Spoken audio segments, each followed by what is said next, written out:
Bonsoir et bienvenue au journal télévisé de la 3e chaîne, je suis Albert Rochefort et aujourd'hui c'est le 30 juin, lundi, bonjour. Discours d'ouverture d'Antonio Guterres, secrétaire général des Nations Unies, à l'ouverture de la 4e conférence internationale sur le financement du développement FFD4, Séville, Espagne.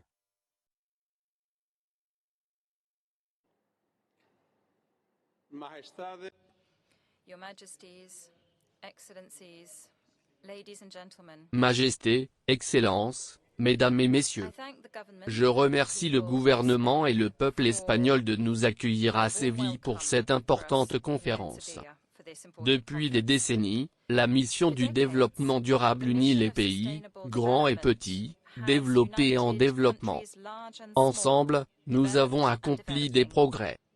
Réduire la pauvreté et la faim dans le monde. Sauver des vies grâce à des systèmes de santé plus solides. Scolariser davantage d'enfants. Élargir les opportunités pour les femmes et les filles. Et renforcer les filets de sécurité sociale.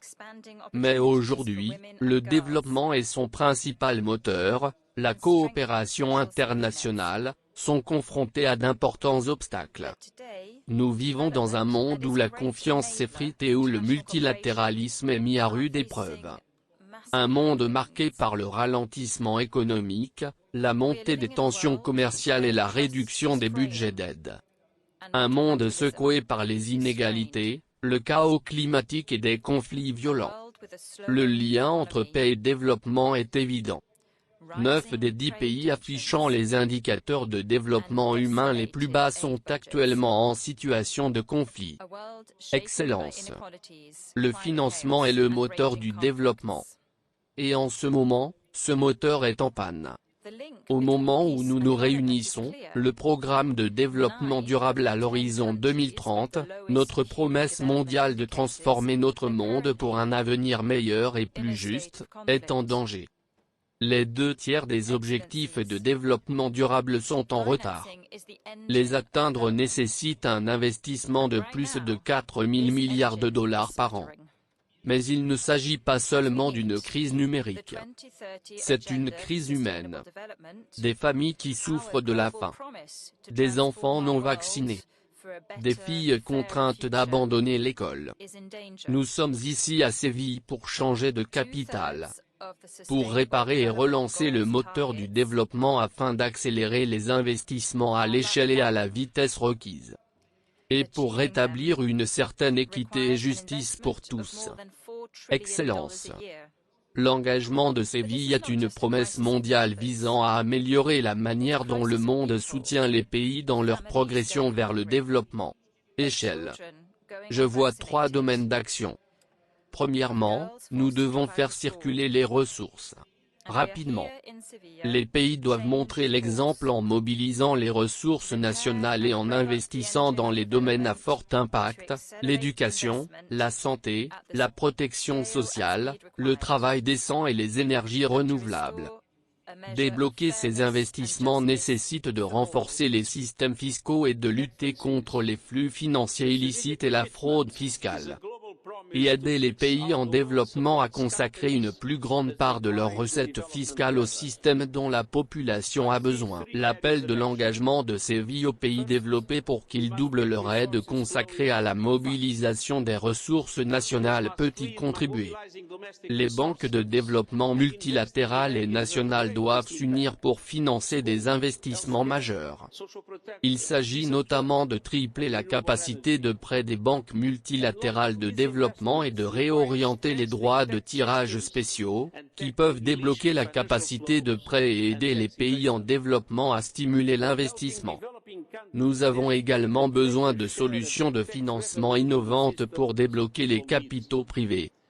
Des solutions qui atténuent les risques de change, qui combinent plus efficacement les financements publics et privés, et qui garantissent que les risques et les avantages des projets de développement sont partagés entre les secteurs publics et privés.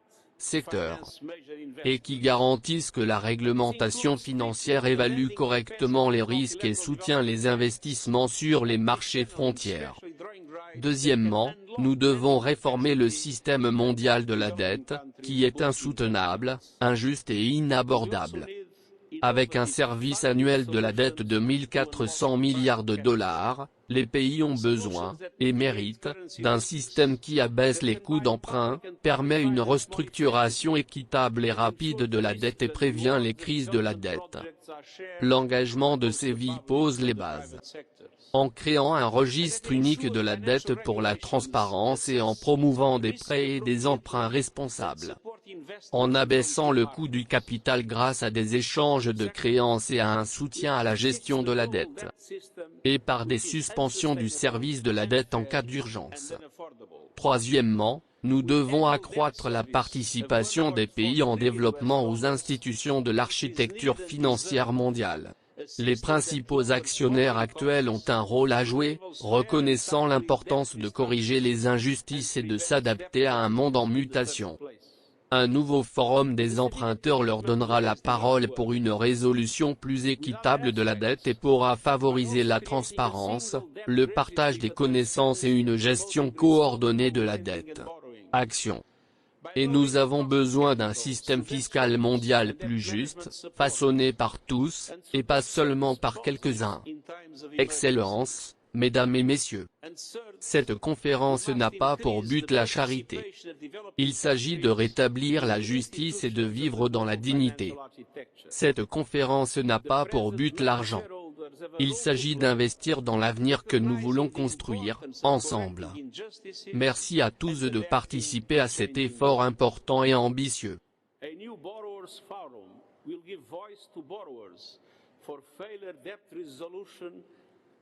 And fairer gap resolution and to foster transparency, shared learning and coordinated debt action.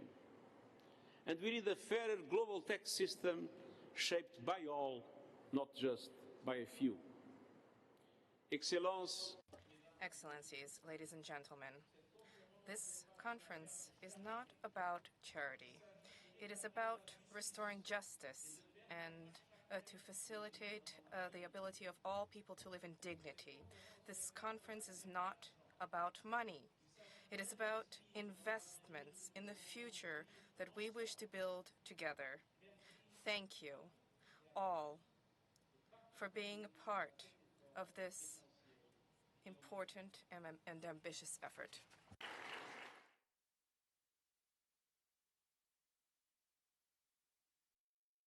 La 4e conférence internationale sur le financement du développement s'est ouverte le 30 juin à Séville, réunissant plus de 50 chefs d'État, dont Emmanuel Macron, France, William Ruto, Kenya, Ursula von der Leyen, Pologne, et Antonio Guterres, Syrie, secrétaire général de l'ONU, ainsi que plus de 4000 délégués du monde des affaires, de la société civile et des institutions financières.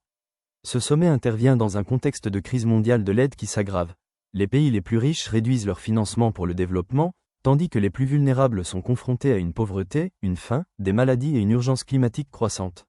L'absence des États-Unis, historiquement premier donateur mondial d'aide, jette une ombre sur l'événement. La réduction drastique du financement de l'USAID par l'administration Trump, qui aurait atteint plus de 80% ces dernières années, marque la plus forte réduction de l'aide au développement depuis les années 1960. Washington s'est également retiré des négociations préparatoires à New York, contestant certains éléments de l'engagement de Séville relatifs au genre, à la gouvernance des institutions financières et au financement de la lutte contre le changement climatique. Ce retrait de haut niveau témoigne d'un affaiblissement à la fois symbolique et concret de l'engagement multilatéral. Les Nations Unies estiment le déficit de financement annuel nécessaire pour atteindre ces objectifs de développement durable à la somme vertigineuse de 4 000 milliards de dollars. Les pays les plus riches, notamment l'Allemagne, la Grande-Bretagne et la France, ont également réduit leur aide, face aux pressions budgétaires croissantes liées à la défense et aux priorités nationales. Les conséquences sont d'une évidence criante. Les données de la Banque mondiale indiquent que plus de 800 millions de personnes vivent avec moins de 3 $ par jour, l'Afrique subsaharienne étant particulièrement touchée. Oxfam a qualifié les récentes réductions de l'aide de plus importantes depuis les années 1960 et a révélé que 3,3 milliards de personnes vivent dans des pays qui dépensent plus pour le service de la dette que pour la santé. Pourtant, la conférence est également confrontée à un certain scepticisme. Ses détracteurs affirment que l'engagement de Séville manque de force et est trop lent à répondre aux besoins urgents de ceux qui subissent de plein fouet la pauvreté et le dérèglement climatique. Le boycott américain, les tensions autour des conventions sur la dette et les courants de méfiance sous-jacents entre pays riches et pays en développement menacent de limiter l'impact du sommet. Néanmoins, les dirigeants réunis à Séville soulignent que malgré la baisse de l'aide, cette conférence pourrait encore catalyser une coopération mondiale plus approfondie. Ils soutiennent que cela réaffirme un engagement commun en faveur du développement durable et des réformes, alors même que nombre des défis les plus urgents du monde, le changement climatique, la pauvreté, les crises sanitaires et les inégalités, continuent de s'accélérer. Pourtant, la conférence est également confrontée à un certain scepticisme. Ses détracteurs affirment que l'engagement de Séville manque de force et est trop lent à répondre aux besoins urgents de ceux qui subissent de plein fouet la pauvreté et le dérèglement climatique. Le boycott américain, les tensions autour des conventions sur la dette et les courants de méfiance sous-jacents entre pays riches et pays en développement menacent de limiter l'impact du sommet. Néanmoins, les dirigeants réunis à Séville soulignent que malgré la baisse de l'aide, cette conférence pourrait encore catalyser une coopération mondiale plus approfondie. Ils soutiennent que cela réaffirme un engagement commun en faveur du développement durable et des réformes, alors même que nombre des défis les plus urgents du monde, le changement climatique, la pauvreté, les crises sanitaires et les inégalités, continuent de s'accélérer. Dans un rare moment de diplomatie symbolique, l'ambassade des États-Unis à Roblox City a accueilli un événement marquant qui a réuni des voix politiques d'outre-Atlantique. À cette occasion, un discours puissant intitulé « Les derniers avertissements de l'Ukraine ». La démocratie américaine face à la jalousie démographique, prononcé conjointement par le gouverneur canadien Jean Tremblay, l'homme d'État suisse Fabrice Hamon et le théoricien politique français Jérôme Laurent, a été prononcé. L'événement, tenu dans l'auditorium central de l'ambassade, méticuleusement reconstitué dans le quartier diplomatique virtuel de Roblox, a mêlé réalisme numérique et urgence mondiale. Dans le contexte de la résistance persistante de l'Ukraine à l'agression étrangère, les trois intervenants ont dressé un bilan objectif de la fragilité démocratique et de la complaisance géopolitique. Leur message: la bataille de l'Ukraine n'est pas seulement la sienne, mais constitue un avertissement crucial pour les démocraties occidentales, en particulier les États-Unis, dont les tensions démographiques internes et l'érosion de la confiance civique représentent des risques aussi graves que les menaces extérieures. Tremblay a commencé son discours en exhortant les systèmes démocratiques à affronter l'illusion de la permanence.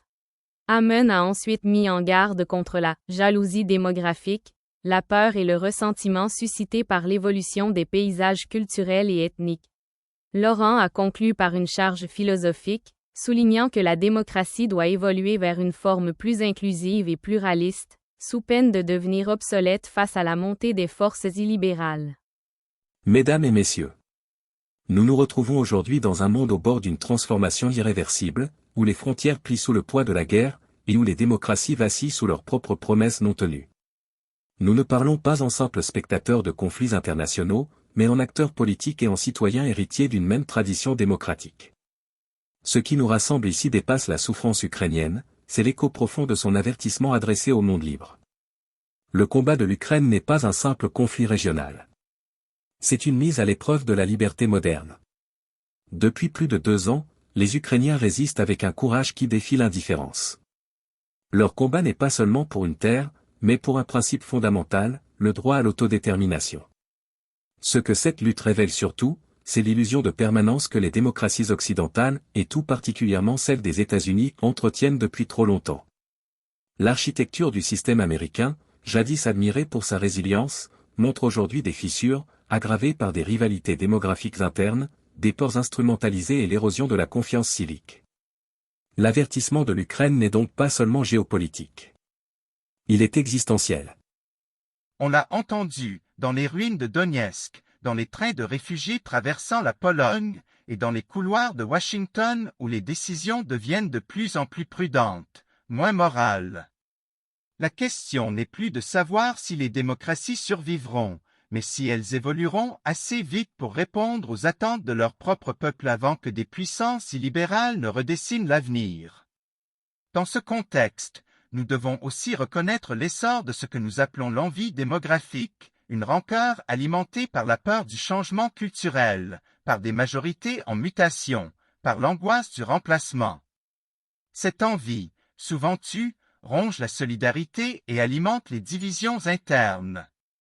Quand les sociétés deviennent plus diverses, comme c'est le cas aux États-Unis, le modèle démocratique doit s'élargir, et non se replier. Il doit accueillir le pluralisme non pas comme tolérance, mais comme partage du pouvoir. Nous lançons un appel à nos alliés américains. Politiser la démographie, c'est transformer la démocratie en arme. Quand le vote devient un instrument d'exclusion plutôt que de représentation, la promesse fondatrice est trahie. L'Ukraine, dans sa souffrance, nous rappelle que la démocratie n'est pas immortelle. Elle doit être nourrie par la vérité, protégée par le courage et renouvelée par l'inclusion. Jean Tremblay, Fabrice Amann et moi ne sommes pas ici pour accuser, mais pour tendre la main. Nous croyons que l'expérience américaine n'est pas achevée. Mais elle entre dans une phase critique qui exige humilité, réforme et abandon de l'arrogance exceptionnaliste. Que l'ultime avertissement de l'Ukraine soit un réveil, notre dernier, peut-être notre plus nécessaire. L'histoire n'attend pas. Elle se souvient. Merci. Ce discours a touché une corde sensible. Parmi l'auditoire se trouvaient des diplomates américains, des représentants ukrainiens et des dizaines de participants virtuels de toute l'Europe, connectés via les serveurs diplomatiques de Roblox. Bien que présenté dans un métavers stylisé, le contenu était profondément ancré dans les conséquences du monde réel. Alors que les drapeaux virtuels de l'Ukraine et des États-Unis flottaient au-dessus du toit de l'ambassade, un message clair résonnait. La démocratie doit non seulement se défendre de l'extérieur, mais aussi se réformer de l'intérieur. Reste à savoir si cet appel sera entendu au-delà de Roblox City, mais l'avertissement a été lancé. Chaîne de télévision française, le jour de l'information. La France, le Royaume-Uni et l'Allemagne ont publié une déclaration ferme condamnant les récentes menaces proférées contre le directeur général de l'Agence internationale de l'énergie atomique, AIEA, Raphaël Grossi, suite aux accusations d'un journal iranien radical selon lesquelles il travaillait comme agent israélien. Les trois pays ont réaffirmé leur soutien total à M. Grossi et à la mission indépendante de l'AIEA, soulignant l'importance de maintenir une surveillance nucléaire mondiale et de rassurer le personnel opérant en Iran. Ces critiques ont émergé après que le journal iranien Kayan, connu pour son allégeance au guide suprême, l'ayatollah Khamenei, a affirmé que M. Grossi entretenait des liens avec le Mossad et exigeait son procès et son exécution dès son entrée sur le territoire iranien. Bien que le gouvernement iranien n'ait pas officiellement ratifié ces demandes, de nombreux parlementaires ont voté la suspension de la coopération avec l'AIEA après les frappes aériennes israéliennes et américaines sur les installations nucléaires iraniennes. Dans des interventions coordonnées, les ministres des Affaires étrangères de la France, Jean-Noël Barrot, de l'Allemagne, Johann Wadephel, et du Royaume-Uni, David Lammy, ont exprimé leur profonde préoccupation face aux menaces visant Grossi. Ils ont souligné que l'Iran devait garantir la sûreté et la sécurité du personnel de l'AIEA et reprendre rapidement sa pleine coopération, comme le prévoit le traité de non-prolifération nucléaire, TNP, et les accords de garantie connexes. Le ministère français des Affaires étrangères est allé plus loin en réaffirmant sa ferme condamnation de toute tentative visant à porter atteinte au mandat indépendant et impartial de l'AIEA. Paris a également souligné que les menaces visant le directeur général de l'agence constituaient un sérieux défi à la coopération internationale, rappelant à l'Iran son obligation de respecter sans condition ses engagements en matière de garantie et d'assurer la protection du personnel de l'AIEA. Les responsables iraniens ont défendu leur position, invoquant les récentes frappes contre leurs infrastructures nucléaires pour justifier l'interdiction d'accès de Grossi et le retrait de la coopération. Le porte-parole du ministère des Affaires étrangères, Esmail Bagaei, a affirmé qu'il serait déraisonnable d'attendre de l'Iran qu'il garantisse la sécurité des inspecteurs si peu de temps après ces événements. Pendant ce temps, des partisans de la ligne dure au sein du Parlement iranien font avancer un projet de loi visant à rompre officiellement les liens avec l'agence. Ces tensions trouvent leur origine dans les événements plus généraux du mois dernier. La déclaration du Conseil de l'AIEA selon laquelle l'Iran avait violé ses obligations au titre du TNP a conduit Israël et les États-Unis à mener des frappes aériennes, des actions qui, selon Téhéran, ont été rendues possibles par les rapports de l'AIEA. En réponse, l'Iran a retiré les caméras de surveillance des sites nucléaires et bloqué les visites d'inspection prévues par Grossi. Dans ce contexte, la Russie a également accusé les puissances européennes de faire pression sur l'AIEA pour qu'elle publie un rapport critique justifiant les actions militaires d'Israël contre l'Iran. En résumé, les puissances occidentales ont adopté une ligne dure. Les menaces contre Grossi ne peuvent être tolérées, et l'Iran doit rapidement rétablir sa coopération et préserver l'intégrité de la surveillance nucléaire. Le nouveau gouvernement du Canada a fait marche arrière en annulant sa taxe de 3% sur les services numériques, qui visait les géants technologiques américains comme Amazon, Google, Meta, Uber et Airbnb. Cette taxe, qui devait rapporter environ 7,2 milliards de dollars canadiens sur 5 ans et s'appliquer rétroactivement, a été officiellement suspendu quelques heures seulement avant son entrée en vigueur, le 30 juin 2025. Cette décision faisait suite à un avertissement sévère du président américain Donald Trump, qui a qualifié la taxe des « attaques directes et flagrantes » contre les États-Unis et a annoncé la suspension des négociations commerciales avec le Canada jusqu'à son annulation. Le Premier ministre Mark Carney et le ministre des Finances François-Philippe Champagne ont souligné que cette suspension vise à faciliter la reprise des négociations en vue d'un nouveau partenariat économique et de sécurité avec les États-Unis. Les deux dirigeants ont cité l'échéance du 21 juillet 2025 convenue lors du sommet du G7 comme date cible pour parvenir à un accord global. Carney a souligné l'engagement du Canada à prendre aussi longtemps que nécessaire, mais pas plus, pour parvenir à un accord avantageux pour les travailleurs et les entreprises canadiens.